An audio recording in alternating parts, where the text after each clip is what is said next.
I am 84 years old. My doctor at St. Mary's tells me I have 18 months, maybe less. The cancer is in my pancreas. I know what that means. I anointed 3 men with the same diagnosis in 1968, so I am going to tell you a story I have kept for 47 years. I have not told it to my brother priests. I have not told it in any homily in 60 years of priesthood. I have not written it in any of the journals I kept during my 17 years at San Quentin State Prison. I have not told it to the Vatican investigators who came to me in 1981 looking for a different story entirely. I have not told it to anyone. But the man at the center of this story deserved to be remembered for something other than what they put in his file. And the boy who came to see him deserved to be remembered for something other than what he became. My name is Father Patrick O'Donnell. I served as Catholic chaplain at San Quentin State Prison from 1955 to 1972. Block C and the Administrative Segregation Wing, solitary confinement. The men too dangerous, too unpredictable, too far gone for general population. The men no other chaplain wanted. That is where I met Frank Castellano. That is where, on May 14, 1959, I watched an 18-year-old Chinese boy from Hong Kong walk into a cell that 4 trained prison guards refused to enter alone. He was 138 pounds. He had been in America for 10 months. He worked at a Seattle restaurant for 40 cents an hour, washing dishes from 6 in the morning until 11 at night. His name was Bruce Lee. I am going to tell you what happened, slowly. The corridor first, the cell second, the letter third, and what came after.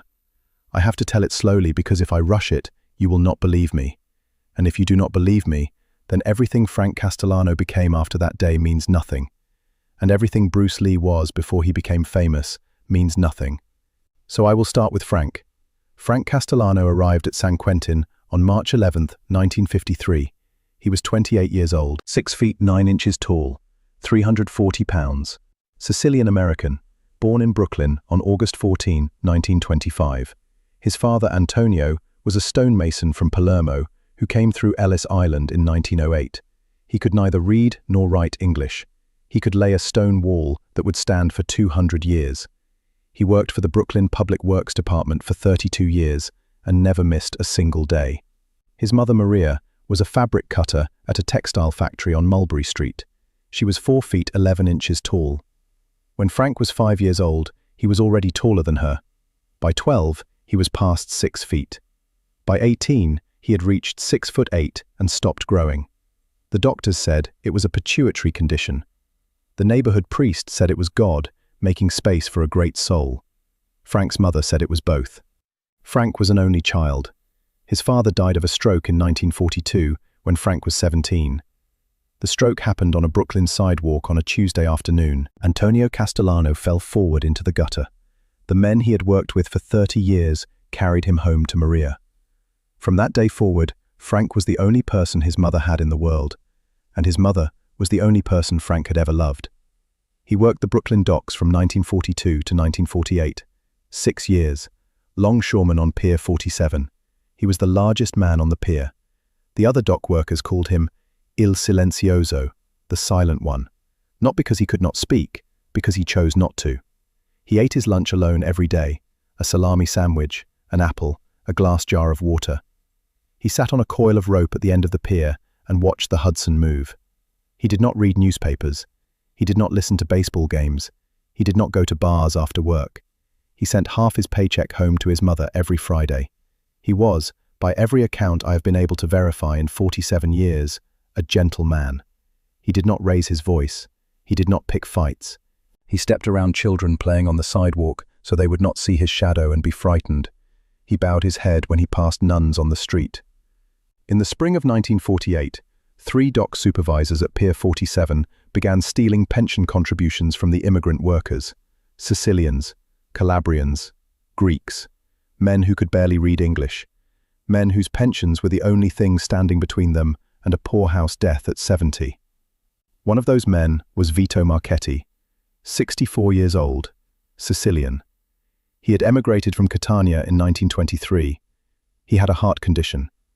When he found out the supervisors had stolen $340 of his pension contributions over 11 months, the stress put him in Brooklyn Methodist Hospital. He died of a heart attack 3 days later. His widow Rosa sat Shiva in a one-room apartment with no money for the funeral. Frank had eaten lunch with Vito for 6 years. They had not spoken much. Sicilians of that generation did not need to speak much to be friends. They had shared salami, they had shared olive oil, they had shared silence. When Frank found out what had happened, he confronted the 3 supervisors at the end of a shift on April 11th, 1948. He asked them to return the money to Vito's widow. He asked politely. He used the word please twice. They laughed at him. One of them, a man named Donnie Briggs, 6'2", 220 pounds, Brooklyn-born, slapped Frank across the face in front of 60 dock workers. Frank put all 3 of them in the hospital that night. Donnie Briggs never walked again. The doctors said his pelvis had been shattered. The second supervisor's jaw was broken in 4 places.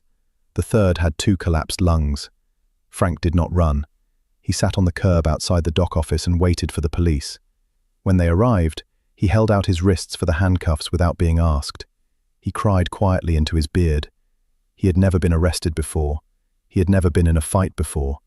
He was 23 years old. The judge sentenced him to 25 years for aggravated assault. The judge said, on the record, "This court does not believe Mr. Castellano intended permanent harm, but the damage he is capable of, even without intention, requires the maximum sentence available." Frank did not say a word at his trial, not one word. He arrived at San Quentin on March 11th, 1953. The intake sergeant later told me Frank looked at the cell, looked at the bars, looked at the concrete floor, and said nothing. He did not speak to another inmate for 6 years. He did not speak to a guard. He did not speak to a chaplain. He did not speak in the cafeteria. He did not speak in the yard. The only word I ever heard him say in the first 5 years was, "Mama," whispered through the bars on Christmas Eve, 1955. He did not know I was passing his cell. He did not know I had heard him. He never said it again. Between 1953 and 1957, Frank had 4 altercations with guards. Each one followed the same pattern. A guard would provoke him, usually verbally, sometimes physically. Frank would absorb it. The guard would push further. At some point, Frank's hands would move. Each guard ended up in the infirmary. Each one had provoked Frank first. The reports were buried. After the 4th incident in October 1957, the warden ordered Frank into the administrative segregation wing, solitary confinement, indefinitely.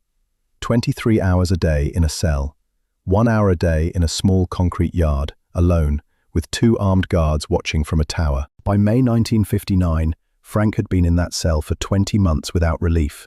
He had not spoken to another human being in 6 years and 2 months.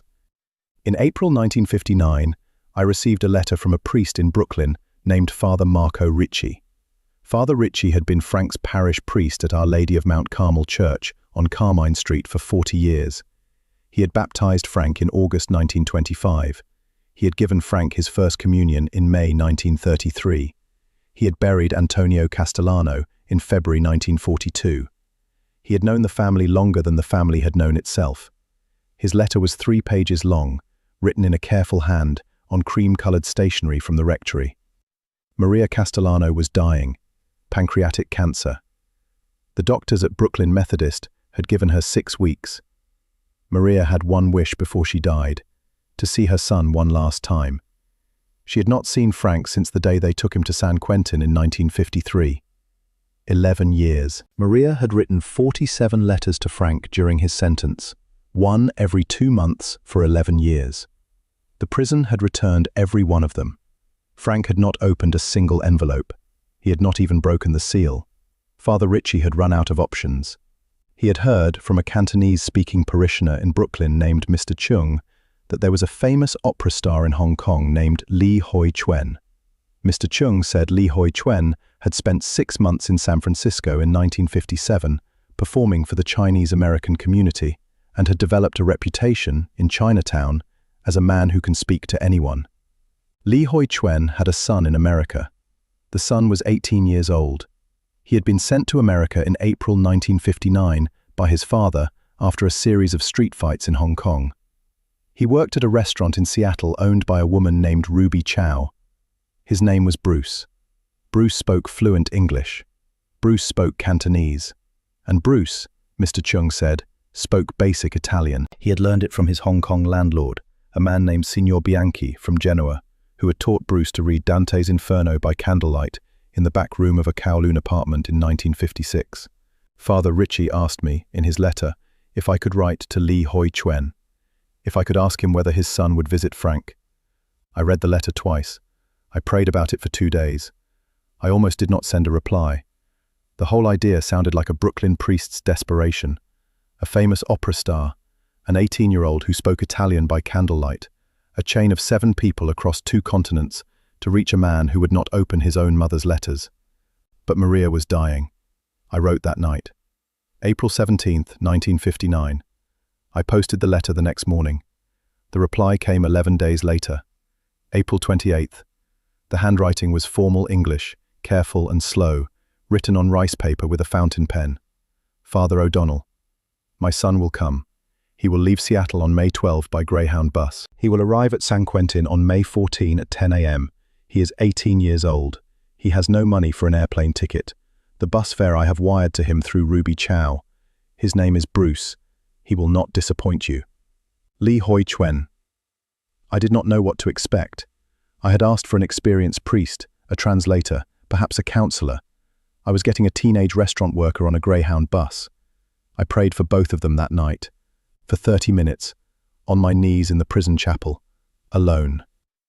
May 14, 1959, 9:47 a.m. The bus from San Francisco pulled up to the visitor entrance at San Quentin. 3 people stepped off. 2 of them were a married couple visiting a son. The third was a young Chinese man.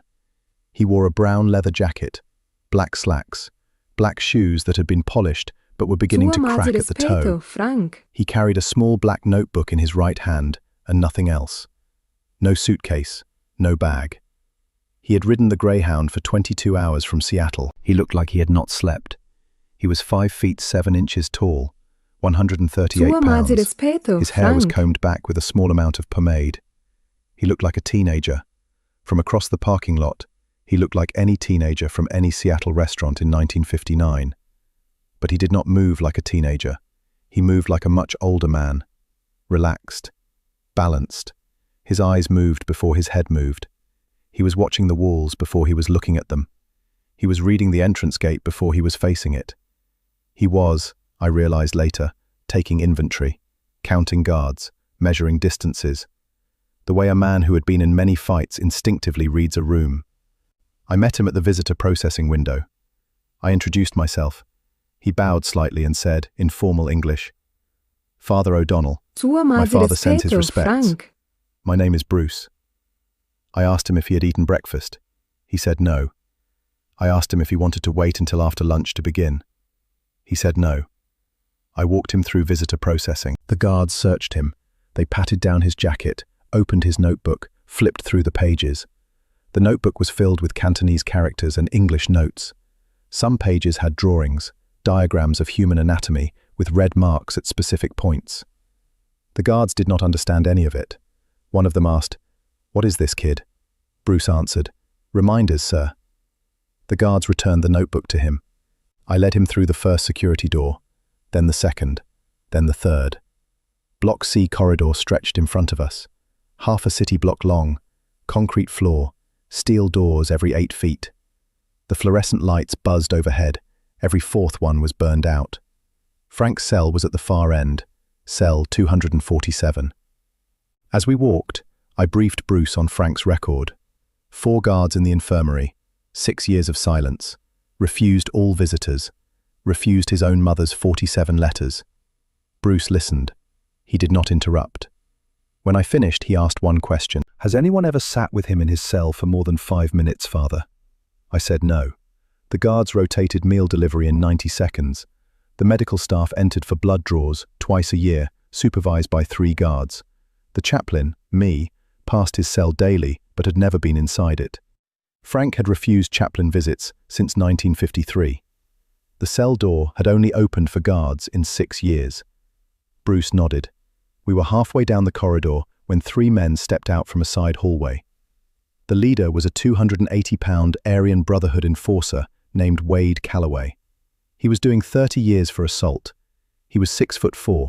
He had a scar across his left cheek from a 1956 prison stabbing in Folsom. The other two men were his cellmates, both heavily tattooed, both armed with sharpened toothbrushes, prison shivs. Wade had heard, from a kitchen worker that morning, that a Chinese boy was coming to visit Frank Castellano. Wade Calloway had a reputation in San Quentin. He had collected debts.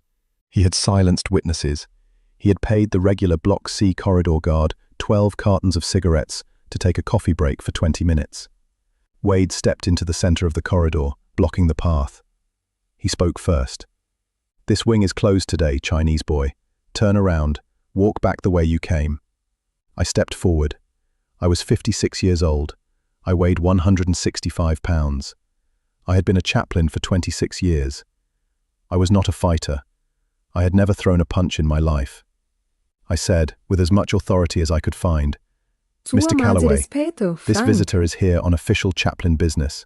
Please, step aside." Wade Calloway pushed me into the wall, hard. My right shoulder hit the concrete. I heard something inside it pop. I went to one knee. The pain was bright and sudden. Bruce stopped walking. He looked at me on the floor. He looked at Wade. He looked at the two men behind Wade.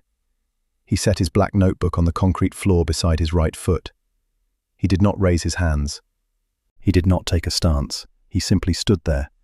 I noticed his shoulders had dropped slightly. His weight had shifted onto the balls of his feet. The change was so small, it would have been invisible to anyone not looking for it. What happened in the next 6 seconds is the only thing I have ever lied about in 60 years of priesthood. I lied in my official report. I said the corridor incident was a kitchen knife dispute between the three men, unrelated to the visit. I buried Bruce's name out of it. I did that because I did not want Bruce associated with violence.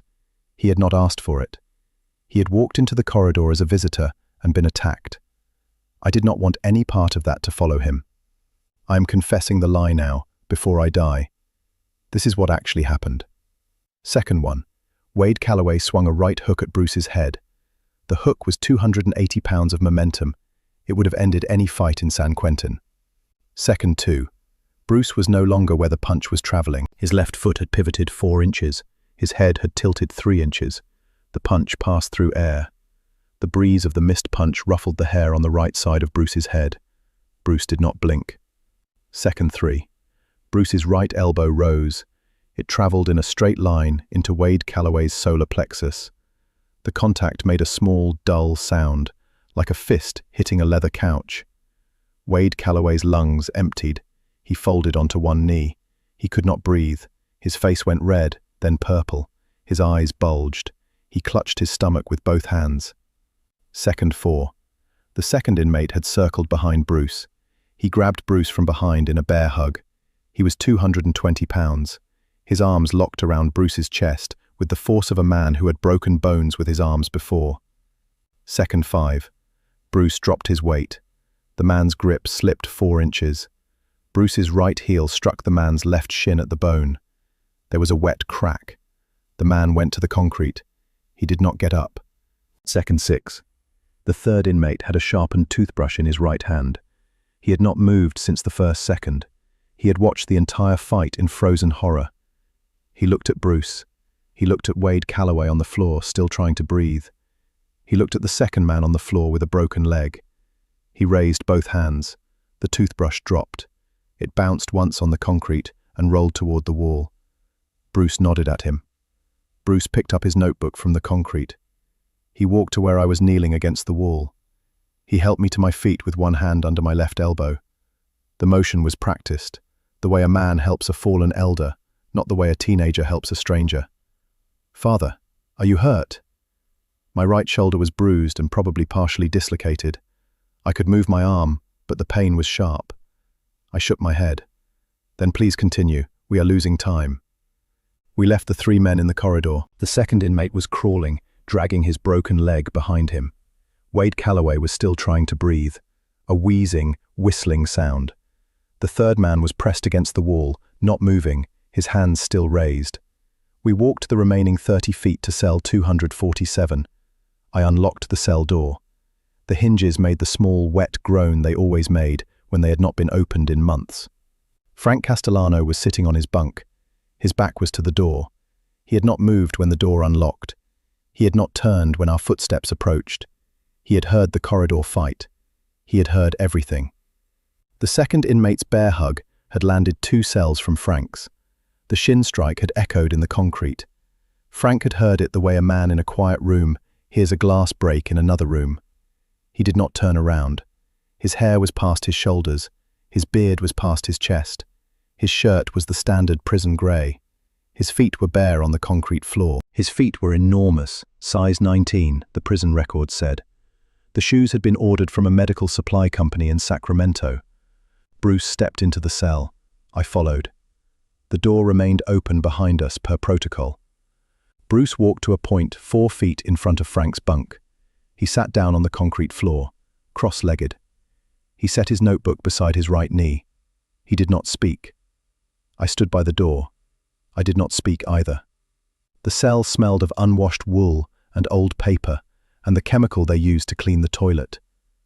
The window high in the back wall let in a single narrow bar of late morning sunlight. The bar moved across the concrete floor as the minutes passed. 7 minutes went by.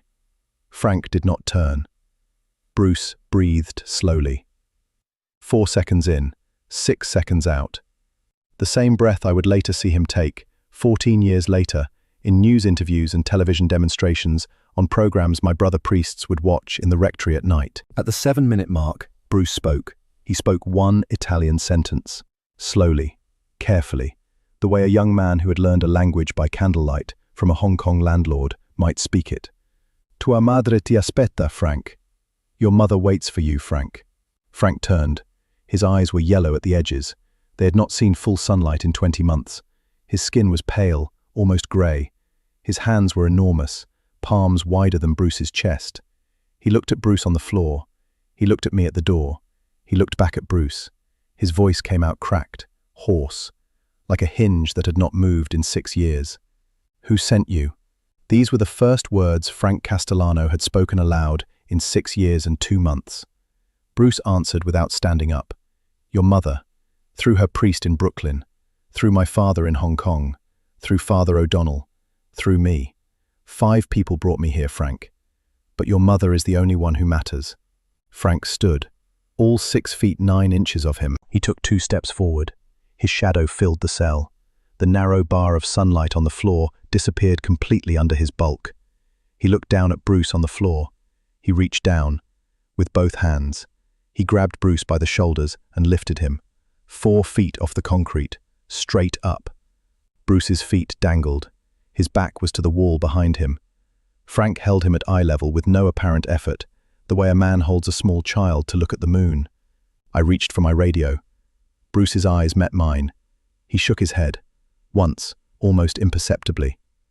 I lowered my hand. Frank spoke. His voice was now slightly stronger. The hinge was opening.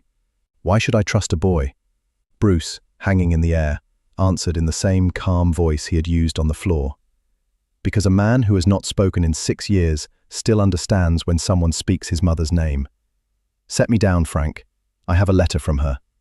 Frank looked at him for a long moment. Then he set Bruce down. Not dropped, set, carefully, the way a man sets down a teacup he is afraid of breaking. Bruce's bare feet, Bruce's leather shoes had come off during the lift somehow, I never figured out how, touched the concrete softly. Bruce reached into the inside pocket of his leather jacket. He produced an envelope.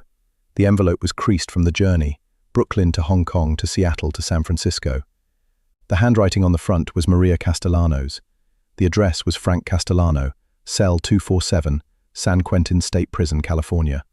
The letter was dated April 28, 1959, 16 days before her death. Bruce held it out.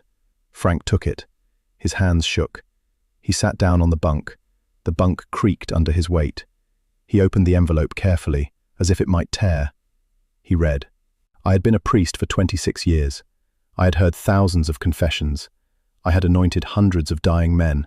I had buried infants and grandparents. I thought I had seen every form of grief a human being could experience. I had not seen this. Frank Castellano cried for the first time in 6 years. He cried silently, the way a man cries when he has forgotten how to cry out loud. Tears moved down his beard onto the prison-grey shirt. He did not wipe them. He did not look up. He read the letter 3 times. When he finished the 3rd reading, he looked at Bruce. He spoke again. The voice was clearer now, almost human. "My mother is dying." Bruce nodded. "In 6 weeks, maybe less." Frank lowered the letter. He looked at the concrete floor. "I have not let her come to me in 11 years. "I know. I returned her letters, 47 of them." "I know. Why?" Bruce paused. He thought about the question. He answered it carefully. "Because the man who hit you on the dock in 1948 is not in this cell with you, Frank. But you brought him in. 6 years ago. Today is the day you let him out." Frank did not speak for a long time. The bar of sunlight on the floor had moved 18 inches since we entered. Frank watched it move. Then he said, "Will you stay?" Bruce sat down on the concrete floor again. He nodded. "As long as you want, Frank." The visit lasted 47 minutes.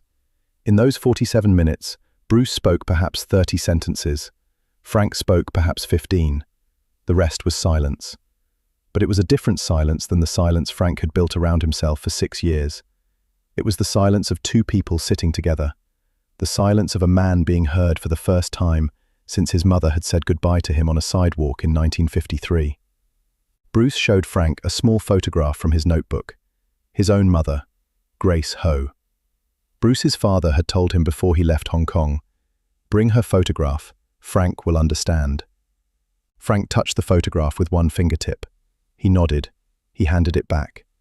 Bruce told Frank about Hong Kong, about his father's opera, about Signor Bianchi reading Dante by candlelight, about the first fight Bruce had ever lost, at age 13, to a Wing Chun student named William Chung in an alley off Nathan Road, about the fight he had won the next year that had earned him his first lesson with Master Ip Man. Frank listened. Frank did not speak. When Bruce stood to leave, he reached into his pocket. He took out a small printed business card, white paper, English on one side, Chinese characters on the other. In the lower right corner, a Hong Kong address, 41 Cumberland Road, Kowloon Tong. He handed it to Frank. "When you come out, Frank, and you will come out, write to me. I will be in Hong Kong by then. My door will be open." Frank took the card. He did not speak. He held the card in his enormous hand, looking at it. Bruce bowed to him. Frank, sitting on the bunk, bowed back. A small, careful nod of the chin. The kind of bow that costs a proud man everything. Bruce walked to the door. He picked up his notebook. He nodded to me. We left cell 247. The corridor was empty by then. The 3 men were gone, moved to the infirmary by guards who had come back from their bribed coffee break and found them. The official report would later say the 3 men had been in a kitchen knife dispute. I wrote that report. I signed it. I lied. Bruce did not look at the corridor as we walked back. He looked straight ahead. At the visitor exit, I asked him if he wanted lunch before he left. He said no. He had a Greyhound bus to catch back to Seattle. He needed to be at the restaurant by 6 a.m. the next morning to wash dishes. Ruby Chow did not give second chances. He bowed to me at the gate. He walked out. I never saw him again. 3 weeks later, June 4th, 1959, Maria Castellano arrived at San Quentin in a wheelchair. She had not seen her son in 11 years. She was 67 years old. She weighed 89 pounds. Her hair was white. Her eyes were the same brown her son's eyes had been when he was a boy. She wore a black widow's dress and a small silver crucifix that her husband Antonio had given her at their wedding in 1923. Father Marco Ricci had flown with her from Brooklyn. He had paid for the tickets out of the rectory's emergency fund. The visit lasted 90 minutes. I was present at her request. Frank held her hand the entire visit. He did not let go, even when the guards announced time was up. The guards waited an additional 14 minutes for him to release her. They did not push. They had read the case file by then. They knew what Frank could do, and they knew what he was choosing not to do. Maria spoke to Frank in Sicilian, the dialect of her childhood village in the Modoni Mountains. Frank answered in the same dialect, slowly at first, then more easily. The Sicilian came back to him from somewhere deep, the way a song from childhood comes back when you hear the first note. I do not understand Sicilian. I do not know what they said. Father Ritchie, who was standing beside me, told me afterward that Maria had said only one thing of significance. She had told Frank, "Sei sempre stato il mio bambino, anche oggi, anche domani, anche quando non ci sono più.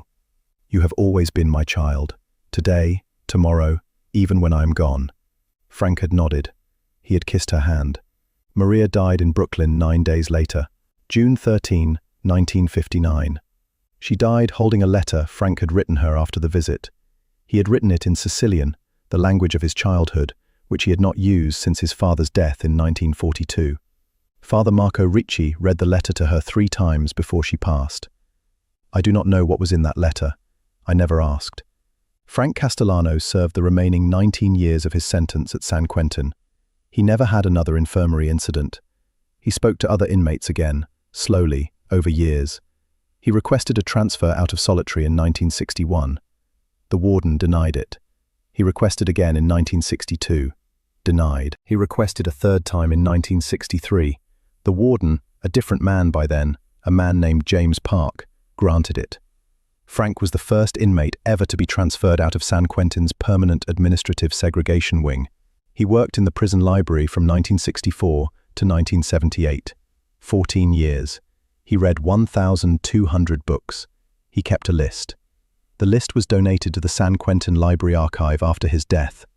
He taught 2 younger inmates to read. One of them, a man named Carlos Mendez, who had been illiterate when he arrived in 1968, eventually earned his GED in prison and his bachelor's degree after release.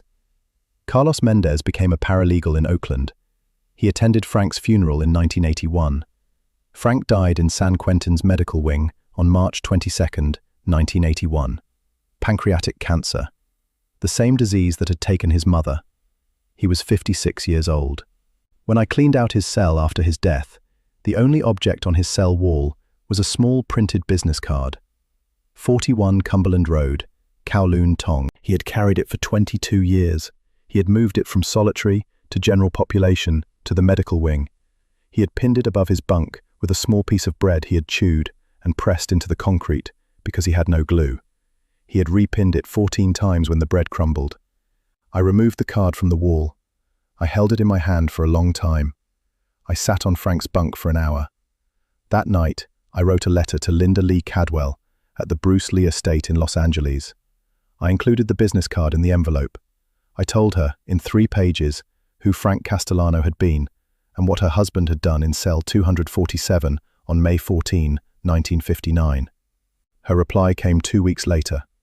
April 7, 1981, handwritten on cream-colored stationery from her home in Idaho. She wrote, "Father, Bruce never told me about that day in 1959. He was 18 years old. He had been in America for 10 months. He was working at a restaurant for 40 cents an hour, and he went to your prison alone. I did not know. Thank you for telling me. Please keep the card. Frank carried it for 22 years. It is his. Linda." I have kept the card. It is in my bedside drawer. I will be buried with it. I have been a priest for 60 years. I have heard thousands of confessions. I have anointed the dying. I have buried the worst men in California and the best. I have never seen what I saw in cell 247. It was not a miracle in the sense the Vatican defines miracles. It was not therapy. It was not negotiation. It was not faith. It was, I think, an act of attention. An 18-year-old Chinese boy paid attention to a forgotten man for 47 minutes. And in those 47 minutes, Frank Castellano remembered that he was someone's son. That is all it took. The corridor fight I never spoke about. I removed it from my official report.